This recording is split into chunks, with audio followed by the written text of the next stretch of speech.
ঘটনা হয়েছে দাদা, আমরা আমার বাবুর বিশাল সম্পত্তি, আমার আঙ্কেলে আমার 5 ঘন্টা জায়গা দেখাই, আমার কাগজপত্র দিছে। ওই কাগজ দিয়ে আমি তহসিল থেকে জায়গার কাগজ আরও লইয়া আমার পুরা সম্পত্তির কাগজ আমি রাজবাড়ির থেকে আনছি। এখন আমি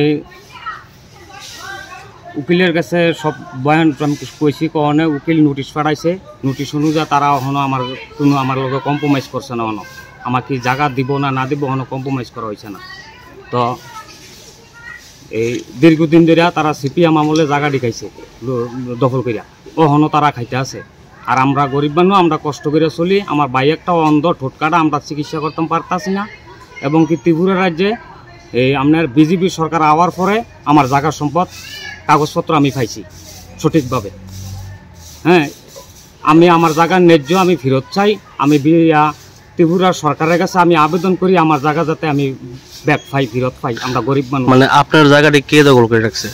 আমার জায়গাটি এটি তারা আমার ফালু বিয়া, তারা আবার এই শরণ্য বুয়ার ছেলে ফালু বিয়া তারা দখলে আছে। এবং কি লালু পুলিশ লাল মিয়া তারার আন্ডারে জায়গা আছে। এই তারা বাড়ির নোটিশ গেছে, তারা এখনো আমার লগে কোনো সুরা। মানে কি নোটিশ গেছে? তারা যে দখল করে রাখছে? তারা যে দখল করছে।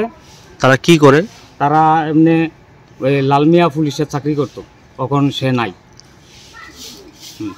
আর কি কোন পার্টি করে? তারা সিপিএম সরকার আসলো আর কি, তারা সিপিএম আর আছে। মানে এই জায়গাটা যে আপনার ফ্যামিলির নামে, আপনার কাছে সমস্ত কাগজপত্র আছে? সম্পূর্ণ কাগজপত্র আমার অফিস দিছে, এবং কি তহসিলও দিছে। এবং আমি রাজবাড়িতে অ্যাপার্টমেন্ট অফিস থেকে গিয়ে আমার পুরো সম্পদের আমি কাগজ আনছি। প্রশাসনের কাছে গেছিলেন যে প্রশাসন কি কইছে? প্রশাসন তারা একবার আইসলো, আইয়া সেরা তারা তদন্ত করছে, কইরা সেরা তারা জিজ্ঞাসাবাদ করছি, তারা কইছে কাগজ পুরো পাঠাই দিছে। তো এখন আমি সারা শব্দ পাইছি না কোনো। এই জায়গাটার নাম কি? এই জায়গাটার নাম হচ্ছে গনিয়ামারা।